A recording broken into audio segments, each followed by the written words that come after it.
नॉय ज़िया के साथ प्रोफेसर ज़िया। बैन अल-अक़वामी तल्लुकात के अंदर डिप्लोमेसी को जब डिफाइन करते हैं, it is called a weapon that is used to protect promote the interest of the nation. लेकिन इस डिप्लोमेसी को इख्तियार करने के जो सोर्सेज हैं वो मुख्तलिफ हालात व वाक़यात के अंदर मुख्तलिफ नौइयत से जो है वो हमें उसका इस्तेमाल करते हुए नज़र आते हैं। आम जो रोज़मर्रा के रियासतों के दरमियान जो सरगर्मी है उसके पास हमारे पास एक मुकम्मल जो है वो डिप्लोमेटिक निज़ाम वज़ा करते हैं कि जिसके अंदर रियासतों के बाहमी तल्लुकात के नशोनुमा का फरीज़ा सर अंजाम देने के लिए सफारत खाने मौजूद होते हैं। फिर जो रियासतों के सरबराह होते हैं, जो रियासतों के मुख्तलिफ सतह के जो वफूद होते हैं उनके तबादले होते हैं। वो तमाम सरगर्मियाँ जो रियासतों के दरमियान जो है वो तल्लुकात की नशोनुमा को फ़रोग़ देने के लिए ज़रूरी होती हैं, वो तमाम सरगर्मियाँ जो है वो सर अंजाम दी जाती हैं। और इसको हम एक इंस्टीट्यूशनलाइज आज के दौर में कर दिया गया है रियासतों के लिहाज से, बाहमी तल्लुकात की सरगर्मियों के लिहाज से।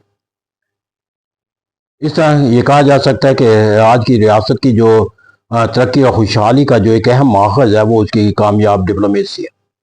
लेकिन इस तरह डिप्लोमेसी अगरचे इंस्टीट्यूशनलाइज हो चुकी है तमाम दुनिया के अंदर, और इसलिए इसके साथ वाबस्ता जो अफराद हैं वो एक टेक्नोक्रेट कॉन्सेप्ट का वसी मानी और मफहूम और तजर्बा रखते हैं। लेकिन इसके बावजूद जो है वो मुख्तलिफ जो दीगर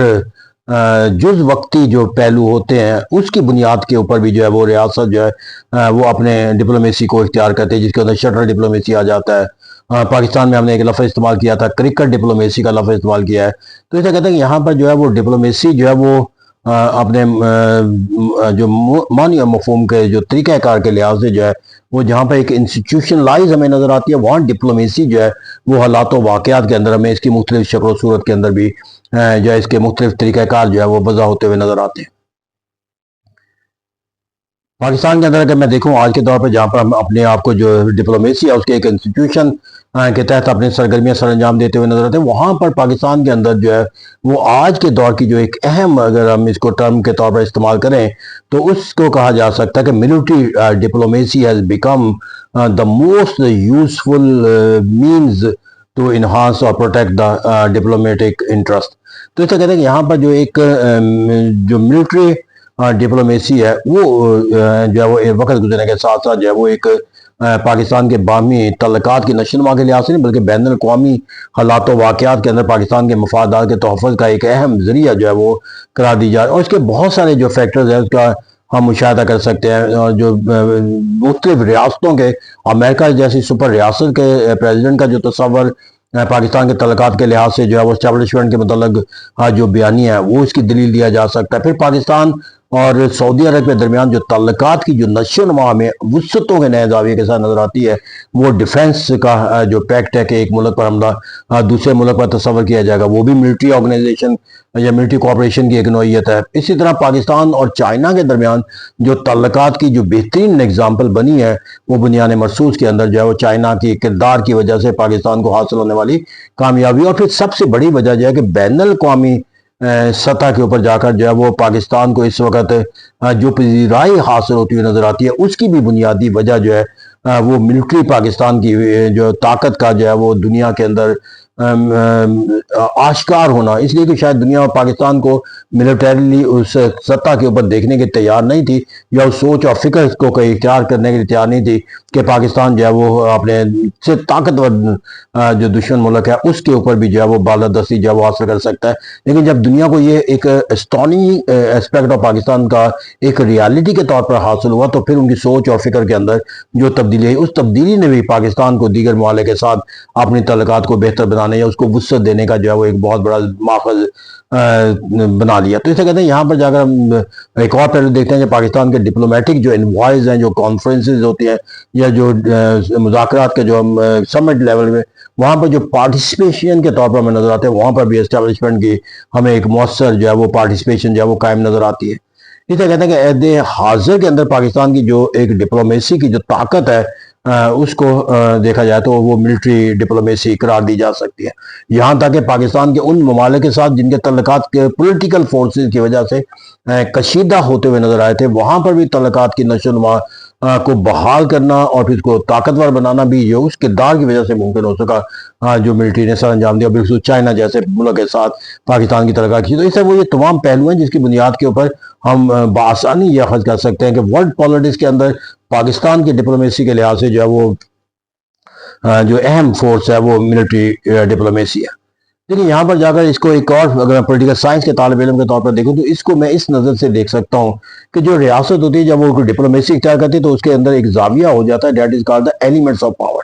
اور ہر ریاست جو ہے جس کے پاس جو ایلیمنٹ آف پاور ہوتا ہے وہ اس کی بنیاد کے اوپر جو ہے وہ اپنی بین الاقوامی جو ہے وہ طاقت جو ہے وہ حاصل کرتی ہے۔ مثلا اگر مڈل ایسٹ کے مالک ہیں تو وہ اپنے نیچرل ریسورسز آئل کی وجہ سے میں اہمیت رکھتے ہیں، وسائل کی وجہ سے رکھتے ہیں۔ تو پاکستان جو ہے بڑے عرصے تک جو ہے وہ اپنی جیو پولیٹیکل اسٹریٹجک امپورٹنس رکھنے کی وجہ سے بین الاقوامی تعلقات کے اندر بڑا ایک اہم ملک تصور کیا جاتا ہے۔ لیکن عہد حاضر کے اندر اگر پاکستان کے پاس ایک ایلیمنٹ آف پاور کے طور پر دیکھا جائے تو میرے ہمیں یہ ایلیمنٹ آف پاور جو ہے وہ ہمیں ریاست کے جو باقی ایلیمنٹس آف پاور ہیں تو وہ اس کے مقابلے میں کمزور نظر آتے ہیں، کیونکہ دنیا کے اندر جو فتح کا کانسیپٹ ہے، جو طاقت کا کانسیپٹ، جس کو ایگریڈ ایک کانسیپٹ کے طور پر جو ہے وہ ایکسیپٹ حاصل ہو چکی ہے کہ پاکستان جو ہے وہ ایک absolute military power in the world. تو اسے کہتے ہیں یہ تصور جو ہے وہ دنیا کو پاکستان کا ایک جو امیج دکھاتا ہے، دنیا اس تصور کے تحت پاکستان کے تحت اپنے تعلقات کی نشو و نما۔ تو اسے کہتے ہیں ایلیمنٹ آف پاور کے لحاظ سے بھی چونکہ ملٹری پاکستان کا ایک دا موسٹ پاورفل ایلیمنٹ قرار پا گیا، تو جو موسٹ پاورفل ایلیمنٹ ہوگا وہی آپ کی جو ہے وہ فارن پالیسی کا ایک اہم جو ہے وہ انسٹرومنٹ کے طور پر بنتا ہے۔ لیکن یہاں پر جا کر جو چیز ایک پولیٹیکل سائنس کے طالب علم کے طور پر یہاں پر جہاں پازیٹیو ایسپیکٹ ہوتے ہیں وہاں پر ہمیں جا کر کچھ اس کے منفی پہلوؤں کو بھی دیکھنا ہوتا ہے، اور وہ یہ ہے کہ یہ آج کے حالات و واقعات کے اندر ہم جس نظام کے تحت آگے بڑھتے چلے جا رہے ہیں اس نظام کے نتیجے کے اندر جو سب سے زیادہ جو اثر انداز ہوتا ہوا نظر آئے گا وہ دو پہلوؤں کے لحاظ سے نظر آتا ہے۔ ایک تو یہ کہ جو سیاسی نظام رکھنے والی فورس ہے، جو سیاسی قوت کہلاتی ہے، جس کا جو ہے وہ الٹیمیٹ جو مقصد ہوتا ہے وہ ریاست کا ڈپلومیسی کرنا ہوتا ہے، جو ریاست کے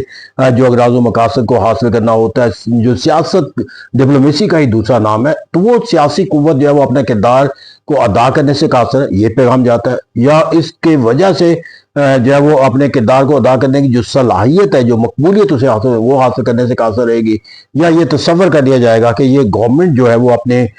جو طاقت ہے اس کو کسی دوسرے ادارے سے جو ہے وہ اس کے جو ہے وہ تابع بنا چکے ہیں۔ تو اس طرح یہ تمام معنی و مفہوم جو ہے کہ جس کی وجہ سے جو پولیٹیکل فورسز کا جو ڈپلومیسی کے لحاظ سے کمزور معنی و مفہوم کا پیدا ہونا جو ہے وہ بین الاقوامی تعلقات کے لحاظ سے کسی ملک کا جو سیاسی امیج ہوتا ہے اس کو کمزور بنانے کا جو ہے وہ بڑا سبب بنتا ہے۔ تو دنیا کے اندر جو ریاست کا نظام ہے وہ پولیٹیکل ڈیولپمنٹ کے ساتھ چلایا جاتا ہے، پولیٹیکل کلچر کے ساتھ چلایا جاتا ہے۔ تو اسے کہتے ہیں کہ جو آج کا فیز ہے اس کے اندر ہم نے ملٹری اسٹرینتھ کے طور پر جو ہے وہ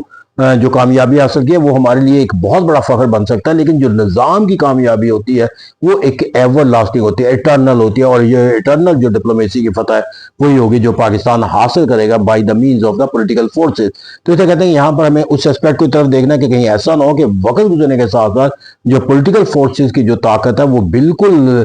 بے معنی ہو کر رہ جائے، اور دنیا کے اندر آئندہ جا کر جو تعلقات کی نشو و نما کا جو پہلو ہے وہ صرف ایک فورس کے اوپر جو ہے وہ منحصر ہو جائے۔ اور اس کا دوسرا جو اسپیکٹ ہے کہ جب یہ ایسا ہوگا تو پھر وہ جو ایلیمنٹ جو ڈپلومیسی کسی ملک کے لیے کامیابی کا سبب بنتا ہے تو اس کے جو مخالف ملک ہوتے ہیں تو اس ملک کو کمزور کرنے کے لیے اسی کو جو ہے وہ اہداف بناتے ہیں، تنقید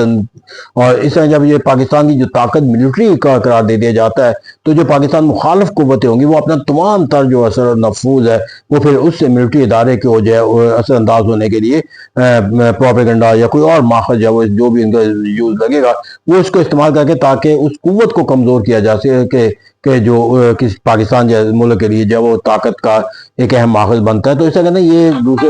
اور یہ ایک ایسا عمل ہے جو ہمیں ایک نقصان تصور کی طرف لے کر جائے گا۔